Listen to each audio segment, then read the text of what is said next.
Sound check.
Hey guys, happy Monday.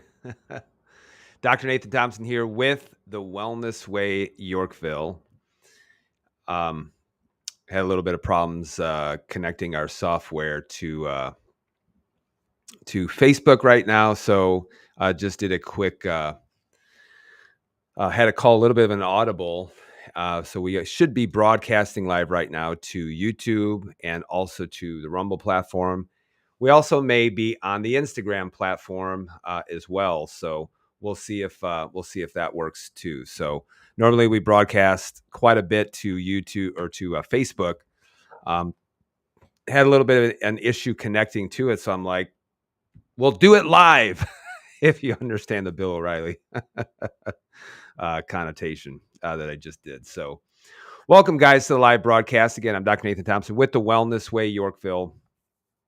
I wanted to make sure that this got done because one of the things that I'm going to go over with you tonight is something that is quite a bit misunderstood when it comes to. Sorry, I was drinking a protein shake and I got some on my nose. Good enough. All right. So something that's really misunderstood is allergies and histamine. And I'm going to show you the link on why it causes much more than just runny nose or itchy eyes and things like that. I'm actually going to use science and physiology to kind of understand this and why I really think from a different perspective, we are missing the boat when it comes to allergies, when it comes to histamine. And I'll explain to you why. Make sure that you watch this video all the way through. Mainly because this is going to be part one. Part two, I'll go over a little bit with solutions, but this will show you a lot of reasons why so many people are suffering and they're not getting any kind of resolution or they're not getting a good understanding of what's happening inside of the body. So allergies and histamine, the missing link. Who needs to watch this?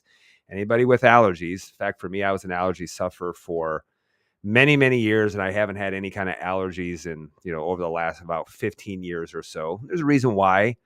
But also, people who might suffer with major depressive disorder, you'll understand why in just a second. And understand why the histamines have a lot more to do than just having a runny nose or, itchy eyes or something like that. It affects the whole body. I'm going to explain to you why in just a second. So if you're watching right now, I can't see a lot of the people that are on through our software, but if you're on Instagram right now, just say hello. Let me know where you're watching from. If you're watching from YouTube, say hello too. If you're watching on the Rumble platform, I know I can't see it, but say hello. Let me know where you're watching from as well. Allergies and histamine, the missing link. And I'm going to link some things together that's going to help you get a greater understanding. One of what your doctor has told you about when it comes to allergies and histamine. So if you do suffer with allergies, or maybe you suffer with chronic pain, whatever you might suffer with, this is why, guys, allergies are an inflammatory response. What's an inflammatory response? It's a response of the immune system to something it perceives as a foreign invader. And that's why so many people are walking around with chronic, unrelenting inflammation, why it can cause problems like weight gain, why it can cause problems with the immune system. Yes, linked to cancer, infertility. This is absolutely huge because a lot of infertility issues have to do with chronic inflammation. Thyroid disease, yes, most thyroid issues are actually due to an inflammatory response. Actually, it's an immune issue, not necessarily a thyroid issue. Chronic joint pain, type 2 diabetes, autoimmunity, yes, even hormone balance. And if you're from the Chicagoland area and you want help, you want the wellness way approach, and you want to work with me directly, then one of the things I want you to do is get to that next inflammation event. It's going to be Tuesday, September 2nd, right after Labor Day at 6 o'clock p.m. This is an in-person event. So make sure that you get registered for it. It's a free event to attend. And all you have to do is if you go to all our social media profiles, you'll see Linktree. Just click on that, and you'll see the very first thing to pop up will be the inflammation event. So if you click on that, then one of the things that will happen is that will take you to Eventbrite, and then get yourself registered for it with you and a guest to come with you, and get registered for that event. And at that event, I'll go over in detail. In fact, every time that I do the inflammation event, people are just like, "Oh man, that makes so much sense. Why didn't I think of that?" And it's like, well, most of the time we're doing a lot of research, but we're not making the connections between the two. And this is one of the reasons why I go live, is because a lot of people just bunch up all of this information. They can't draw any kind of conclusions or make any kind of connections between the two. So biggest thing with the inflammation event is you'll start making connections as far as why you're sick and what it takes in order to get well. So get registered for that if you're from the Chicagoland area, from the Yorkville area, whatever it might be, so that you can work with me in person directly, one-on-one. So get registered for that right now. Okay. Now I saw this come across the news, and this was, I think yesterday I first saw it. But if you are familiar with Jordan Peterson, who is a thought leader today, and a brilliant thought leader, I saw this come across the news that Jordan Peterson is taking some time off of everything as his daughter, Michaela, revealed that he had severe mold exposure illness. Okay. And this is kind of sad. And I wish Dr. Peterson the best. I hope that he finds recovery, and whatnot. But one of the things that's interesting is I know Jordan Peterson has struggled quite a bit in the past with having a lot of food allergies, or otherwise what would be a response of the immune system, having a histamine response. You'll understand why it can cause some gastrointestinal issues. He suffered with major, major depression. And I'll draw a link too between, histamines and how it affects depression. But he has just, he had a problem making speaking engagements, had a problem, being consistent in his speaking schedule. And one of the things that she had said that really kind of tipped the scales for him was that he was cleaning out his grandfather's house, got a huge exposure to mold, and just absolutely lost it. So if you've been following him for a long period of time, you know that he's had some health issues, and I hope they really do find the answer. I just hope that they get the correct answer as far as what they need to do in order to start addressing mold, and also addressing the steps on what you need to do to not have exposure and to help the body metabolize that and get that out of the body. But the reason why you say that is because, if you look at Jordan Peterson, he's really has struggled, and mold would make a lot of sense, especially, which is why, if you have a lot of chronic exposure to mold, and some people do have the inability to be able to tag it, with an antibody for, effective elimination from the body. But I would say that chronic mold exposure really does make people very hazy, very crazy, and very lazy. And in fact, he's been diagnosed with uh, chronic inflammatory respiratory syndrome. And yes, mold can be associated with that as well.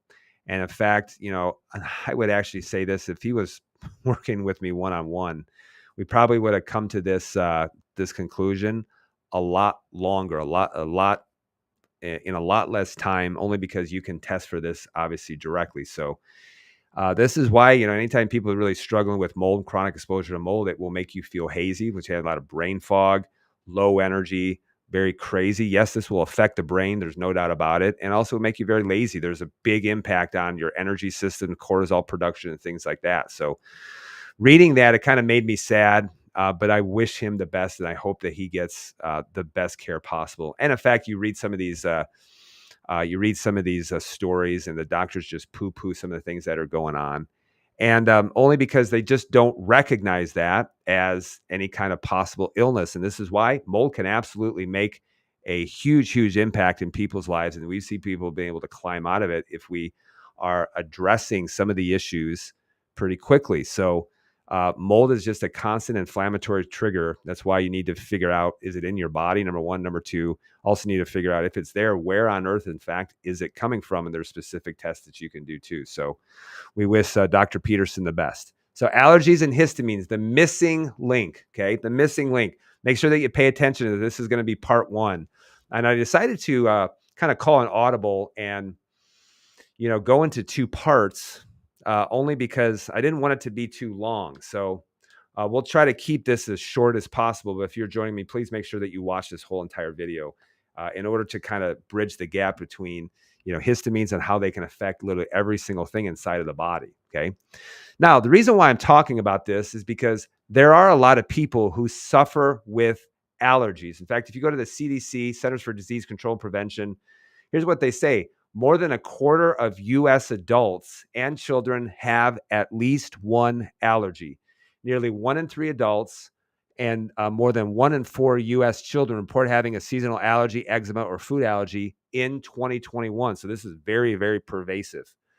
And so what they also say is about 1/4 of adults have a seasonal allergy, 7.3% have eczema, and 6.2 have a food allergy. When they're talking about a food allergy, they're talking about an IgE type reaction that's taking place. I love how they don't recognize IgG reactions, even though there's a histamine release with it, and they don't recognize it because it doesn't fit their classic symptoms and narrative. But when you understand a little bit more, you'll understand why. It is, in fact, an inflammatory response. They go on to say, from children, nearly 1 in 5 children have a seasonal allergy, 10.8 have eczema, 5.8% have a food allergy. Okay. So you're seeing that the numbers are pretty high, and there's no game plan of saying, hey, what can we do in order to figure this out, in order to help people, not to just suppress symptoms, but to get to the causes as far as why this is happening. And when you look at some of the research I'm going to go over with you in just a little bit, you'll understand why truly big pharma has no intention of actually figuring out the cause. What they want to do is just let it just continue to happen, continue to get worse, but just come up with new and novel medications in order to suppress symptoms. So we understand that this is a big problem that's going on. And one of the things that's really, really interesting is I met with a woman, had a consult with a woman earlier today. This woman had eczema all over her hands. Literally, her hands were just peeling. The skin was just peeling off. And she's had a good 6 months where the hands have cleared up and have healed wonderfully, healed perfectly. And it's just because I helped her to understand, here's where this is coming from and here's what you need to do. No, it was not a bunch of medications. But in fact, the biggest thing is, it wasn't not a bunch of supplements either. But the biggest thing is helping her to understand what she needed to do and not cause it. So big issues there, but a lot of people are suffering with different types of allergy complaints and immune system issues. In fact, if you go to Statista, the percentage of adults in the United States with allergies who used allergy medications as of 2021, 50% of people with allergies actually were using the antihistamine known as Benadryl, if you can believe that. So a lot of people take a lot of different medications for it. And here's the thing. I don't actually blame them for doing that, because if you have allergies, you're going to feel miserable. In fact, for me being an allergy sufferer for years and years and years, I lived basically on antihistamines for a long period of time. And I also felt, excuse me, oh, I just had a sneeze. Must be allergies. But you see, people are looking for some kind of relief, but antihistamines are things that can actually depress the brain quite a bit, which is why drowsiness is one of the actual side effects. And in fact, things like Benadryl, I went over this last week. And if you didn't watch last week's live, because one of the things that I talked about is the dangers of Benadryl, because one of the things that it does is that it blocks the neurotransmitter known as acetylcholine, which is vital for memory and learning formation. This is vital for memory, and there's other drugs that can actually cause issues with the acetylcholine release from the brain. That has a direct tie with the formation of memories and learning. And this is proton pump inhibitors, which there is a link between reflux and histamines too, which is why you have to start looking at everything together. So if you didn't watch that video, please make sure that you go back and watch that video. You'll be able to find it on YouTube, and it'll be under Live's broadcast. Please make sure you go watch that, because I also talk about Ozempic face, processed food, and lung cancer. All right. So I'm willing to talk about it, but not a lot of doctors are actually saying, here's one of the reasons why. Okay. Now, if you look at some of the symptoms of having, a lot of histamines or having a quote unquote allergy type response, one of the things I want you to understand is that it's much more than just a runny nose. It's much more than just watering eyes or something like that. The reason why I say that is because you have histamine receptors located throughout the whole entire body. And depending on which one is stimulated will kind of be dependent on the type of symptoms that you have. But you have what are known as H1, H2, H3, H4 histamine receptors. Because if you look at histamines, and I'll go over with you the function of it in just a second, it's a immune messenger. So it's just sending a message to other parts of the tissues and also to other parts of the immune systems as well. So what can a histamine response, what can this actually affect? It can affect your respiratory system. This is why you can have a runny nose. It's why you can have, inflammation of the nasal passages, why you can have a stuffed up nose, why you can sneeze like I just did, or also why you can have labored breathing. So, those are some of the things that people would associate with allergies. But here's what a lot of people don't realize is that, yes, it affects the gastrointestinal tract. This is why you can have bloating, you can have gas, you can feel unusually full, especially after you eat. You can have diarrhea, abdominal pain, you can have constipation, nausea, and emesis, or vomiting or things like that. But a lot of people don't look at the gastrointestinal system as being a histamine response. And this is why, guys, when we understand that and we help a person start to decrease what would cause a large histamine response by getting to some of the causes as far as why that would happen, they'll say, man, my bowel movements have never, ever been better. But the other thing, too, a lot of people don't realize is this affects the nerve system, which it can cause headaches, it can cause dizziness, can affect the circulatory system, which can cause a rapid heartbeat, low muscle tone. It can also affect the skin, like inflammation of the skin, rashes, flushing of the skin, hives, eczema, and yes, even swelling. So it can affect so much more than just sneezing, just so much more than just a stuffed up nose and red or itchy eyes. You have to understand that histamine receptors are all over the body, and it's not just sneezing. This can affect the gastrointestinal system, it can affect the skin, and it can affect the circulatory system as well. Okay. Now, when I say this, I want you to think for a second. How many people do you know right now who have those issues? Now, I want you to understand this is your immune system is giving you clues right now. And are you listening? Are you listening? So if you know someone who has these issues right now, please make sure that you tag a person or that you share this video with other people to help them please understand this, because this is something that can start to play a profound effect, not only on their health, but also on their mental health as well. So let's go to the Cleveland Clinic and see what they say about histamines and also some of the cells that are associated with the discharge of histamines. And they're known as mast cells. And here's what the Cleveland Clinic says about mast cells. Mast cells are a type of white blood cells located all over your body.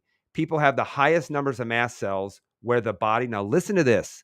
People have the highest numbers of mast cells where the body meets the external environment, like the skin and the lungs and the intestinal tract. This is why, when I ask people, where does a lot of your immune system sit, or where does a lot of immune cells sit? And everybody says, oh, it's in your gut. And I'm like, well, you're kind of right. Why? And no one knows why. And the reason why they don't know why is because they just learned it from somebody else. Somebody told them that, so they just assume that it's true. But it is true, you're going to have the most amount of cells where the body comes into contact with its external environment. That's why you have a lot of cells underneath your skin, a lot of immune cells underneath your skin, why you have a lot of immune cells in your lungs, why you have a lot of immune cells in your gastrointestinal system, because all of that's coming into contact with the body's external environment. Okay. Normally, mast cells are part of your immune system. Yep, I agree with that. When mast cells detect a germ or a virus or any kind of foreign protein, they set off an inflammatory response, releasing a chemical known as histamine. Okay. So it releases a chemical known as histamine. Mast cells are also involved in other vital functions of the body. They're part of wound healing, bone growth, and forming new blood vessels. And this is actually the response um, of the immune system to certain foreign invaders and things like that.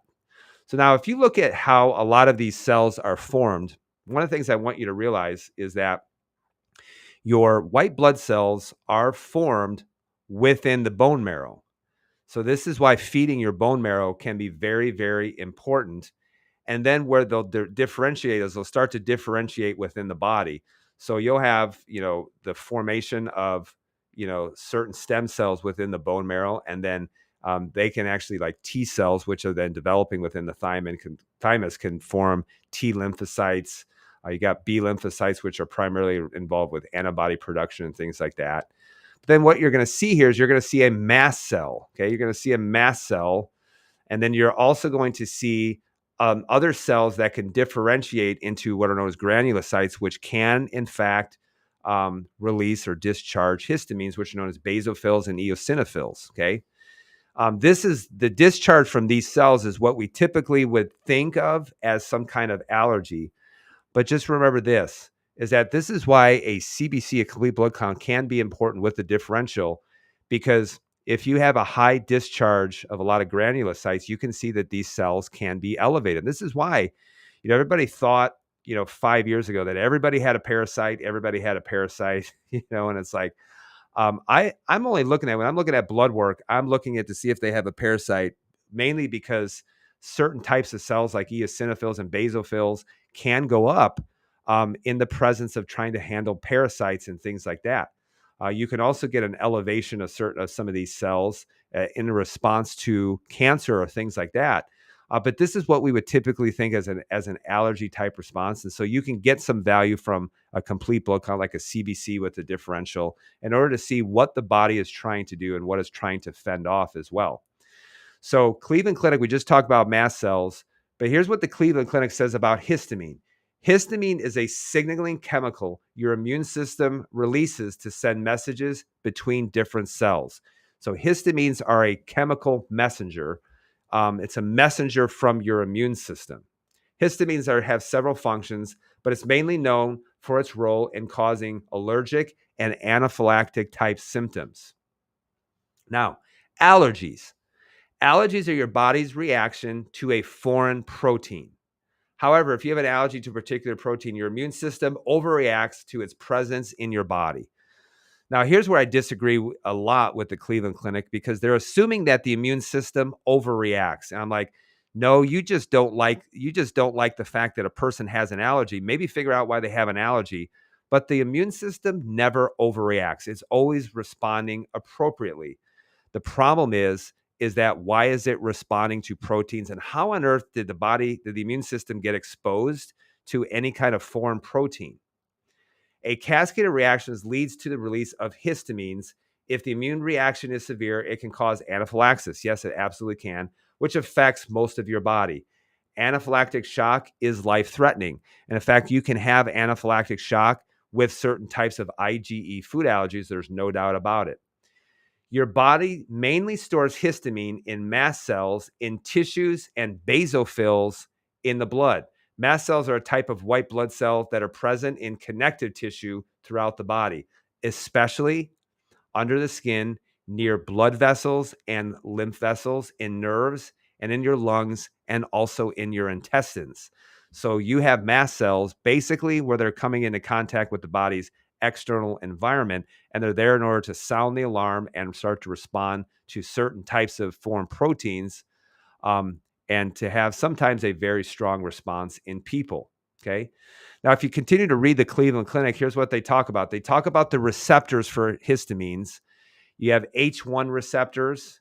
And when these are getting stimulated, or activation of these these activation of these receptors can lead to itchy skin, can cause vasodilation or expanding of blood vessels, low blood pressure or hypotension, because the blood vessels are expanding, can cause hypertension, which is then going to cause an increase in heart rate because the heart's trying to actually beat faster in order to get blood flow to the area. You can get flushing, narrowing of your airways, bronchoconstriction, otherwise known as like asthma. You can have pain. You can have movement of fluids through blood vessel walls, an increase in vascular permeability. And some of these bodily changes result in increasing um, nasal congestion and runny nose. So it can cause some issues with that. And outside of allergic reactions, H1 receptors also can help regulate. Now, listen to this: your sleep wake cycle, your body temperature, your emotions, your memory, and also learning. All right. So I drew this picture here to say, imagine that. This is why if someone's got problems falling asleep or they can't stay asleep, this is why if they have problems with violent outbursts, and they just don't know why some of these things are happening. But memory and learning is absolutely huge. So you got to understand is that, yes, the receptors and the histamine response can start to affect mood and can affect memory and learning and things like that. Now, I grew up with terrible allergies. The answer why I had allergies was just because my mom had allergies. No one ever got to the deeper reasons why I had allergies, but I had terrible allergies growing up. And, I have 4 kids. None of them have allergies, and I passed on my terrible genes. So you just have to start understanding why this is happening. Then you got H2 receptors, and these are mainly in the cells in your stomach that are releasing stomach acid, known as the parietal cells, smooth muscles, and or heart cells. So when these receptors get activated, it can cause a release of stomach acid, which help to regulate with digestion. And this is why, when you look at acid reflux and things like that, everyone says, my body's making too much stomach acid, too much stomach acid. Do you know how many people have gotten tremendous help with having acid reflux by decreasing the histamine response and start repairing and start rebuilding the body? I mean, it's just in my office, it's in the multiple dozens of people who've been able to get off of reflux medications. I think that's a really good idea. And if you're a doctor and you have a problem with people getting off of reflux medications, then you really aren't a doctor as much as you are a drug dealer. You really are not a healer. You're not interested in people healing, but you're interested in people healing as long as it's your approach. The stimulation of mucus glands in your airways. And this is why even when you eat certain foods, you can start to get really phlegmy within your chest, vascular permeability, hypotension, flushing, headache, tachycardia, or rapid heartbeat, and bronchoconstriction. Yes, which can be asthma and things like that. Then you also have H3 receptors. This is very important right here, are mainly involved in blood-brain barrier function. Okay, they're found in neurons in your central nervous system. H3 receptors regulate the release of histamine and neurotransmitters like dopamine, norepinephrine, and acetylcholine. H4 receptors are present in your bone marrow and your hematopoietic cells, immature cells that can develop into other types of blood cells. They play a role in the formation of certain blood cells. They also play certain roles in inflammatory disorders and also autoimmune diseases.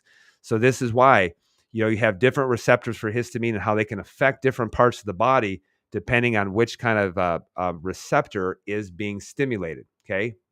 Now, I want to pause here. I want to ask this question. Is there a link between histamines and brain issues? The answer is yes, it's absolutely. I'm going to show you in just a second.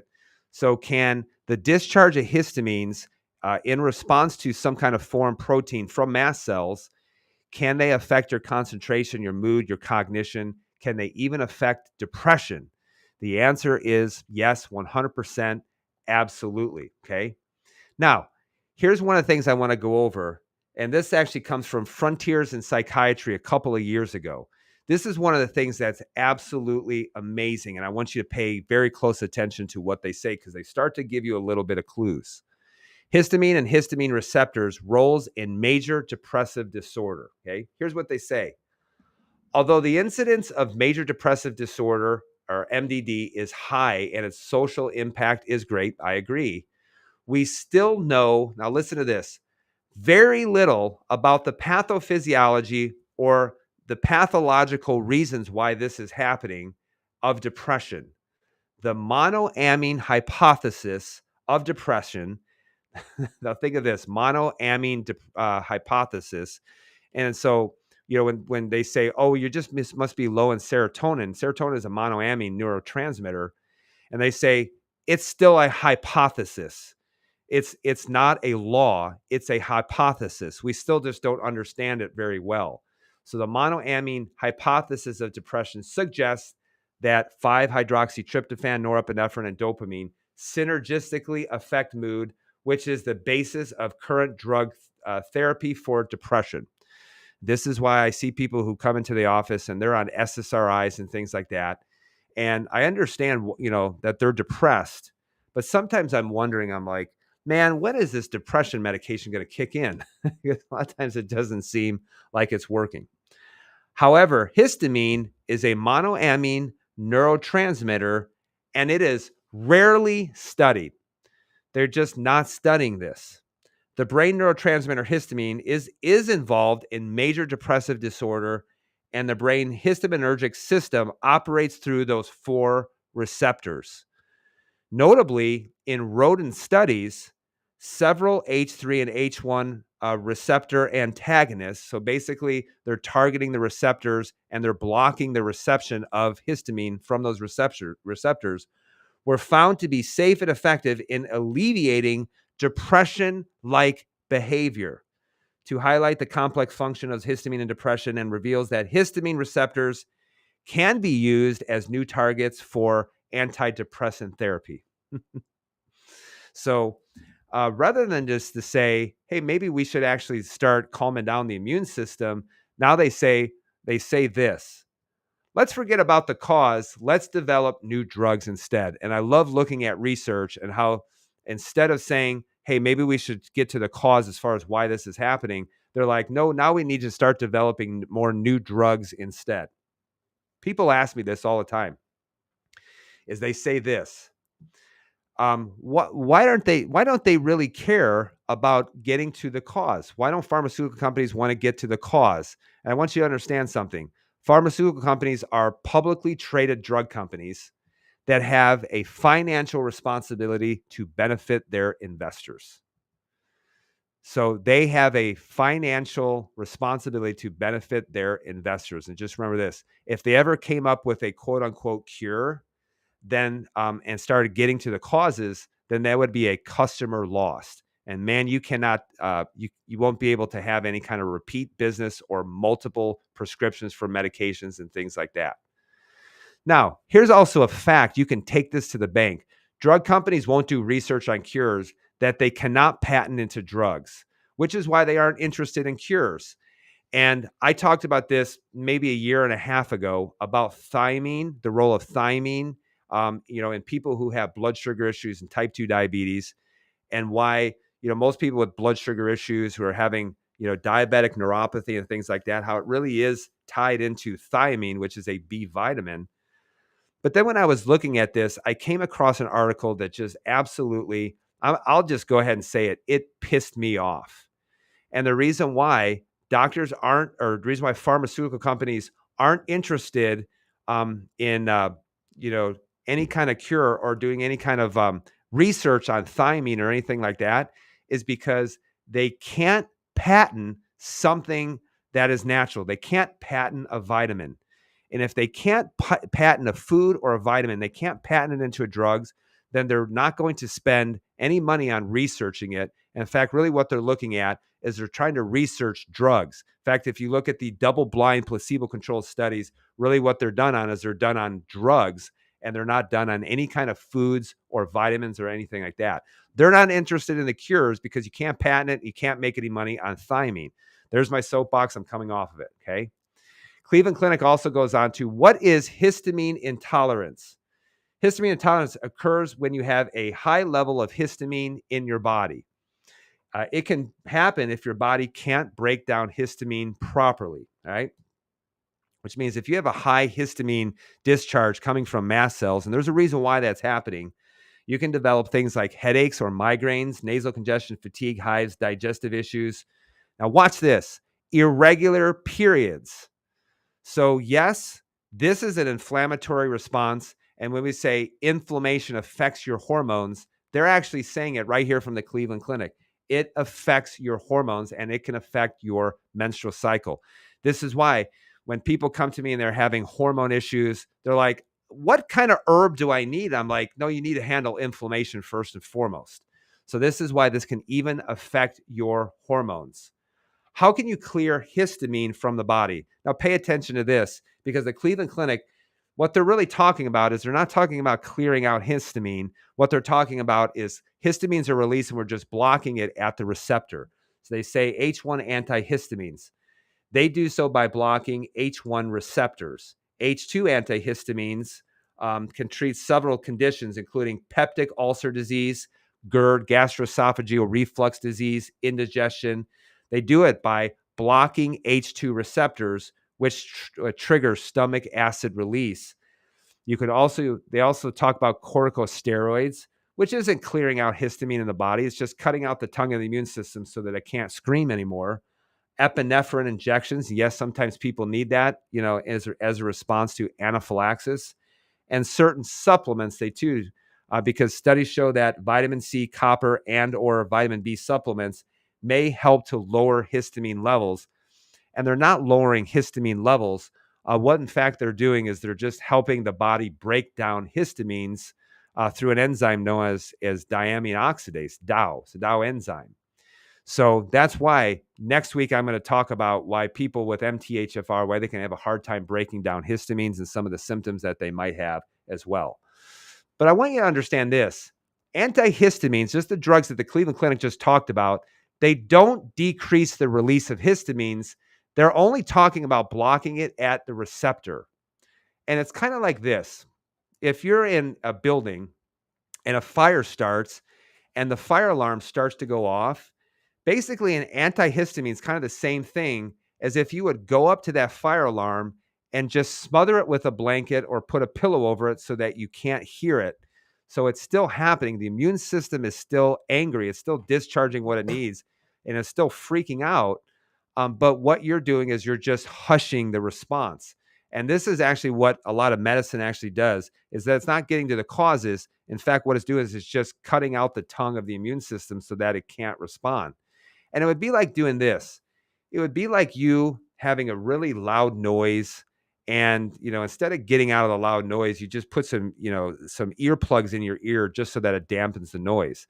That's actually how a lot of drugs are actually working. This is why I say this.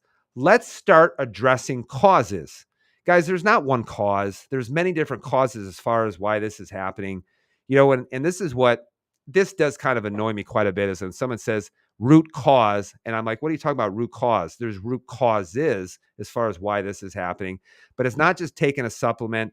It's not just doing one thing. There's not some miracle supplement that's in the Amazon rainforest that we just haven't discovered yet that's going to absolutely revolutionize your life. And you'll see it every 2 to 3 years. Someone comes out with some kind of miracle supplement just so they get a bunch of people to buy a lot of those things, waste their money, and then leave sorely disappointed that it didn't take care of their whole health issues.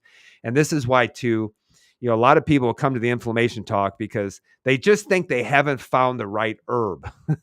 Like, that's not true as well. But we do need to start addressing causes versus just blocking the response. So that's the first thing I want to go over. So just understand what histamines are, where they're coming from, all the different symptoms that can take place when there is a discharge of histamines. But part two, this is what I said, I'm going to save this for next week, is how do I lower histamines? So histamines are a response of the immune system. So how do I lower their discharge? Remember, it's an inflammatory reaction in the presence of foreign proteins. So I'll go over some of the biggest reasons why, and I'll also go over with you some really cool things that can help to block a histamine response. Okay. That can affect sleep, that can affect mood, that can affect bloating, that can affect a lot of those different things that a lot of people are really, really suffering with. Okay. So part 2 will be next week. Hopefully we'll get be able to broadcast to Facebook at that point. Guys, if you found value in this, please make sure that you share this video with other people. If you don't follow our page, please make sure that you follow our page to stay updated on all the current research, on our live videos, and all the great content that we put out every single week. So part 2, how do I lower histamines? And I'll give you a clue. It's not doing a low histamine diet, guys. It's not. And I'll explain to you why next week. So, guys, thank you so much for watching this video. Please share this video with other people in order to be able to help them. And I'll see you guys next week for our live video. Thank you guys again for watching this video. I'm truly humbled that you would stay for the whole thing. And I'll post this to Instagram as well. So thank you guys again for watching. And I will see you guys next week. Be well, be blessed. Remember who you are.